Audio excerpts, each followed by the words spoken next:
now that we've unboxed it, let's install it. This is actually really easy. It's probably one of the easiest TPMS systems I've ever had to install. So what you need is you're gonna need the display, you're gonna need one of these little nuts that come with the package, and then you're gonna need one of your sensors. We're gonna start with a cap sensor. So first what you're gonna do is you're gonna thread this nut onto the valve stem, and then you're gonna take the sensor and you're just going to put it on there just like that.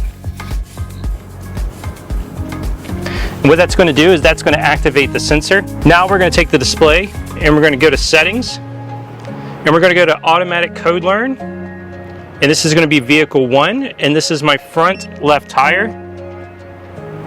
and it already learned it. It was that easy. I didn't even have to put it close to it. Wow, that's amazing. Hit enter. Now I have the first sensor already connected. It's that easy. You just go around and repeat it for each wheel. All right, so that's all you really have to do to install it in the truck. But say you have a 45-foot RV that you want to install them on. It's a long way from the wheels all the way to the display inside the truck. That's where this comes in. So this is a repeater. What you're gonna do is you're gonna find your 12-volt battery inside your RV. Mine is located up front. And you're gonna install this either on your bus bar or directly to your battery. And it comes with a positive and a negative cable. Hook it up, and it will automatically repeat the signal from the sensors on your RV all the way to the display in your truck.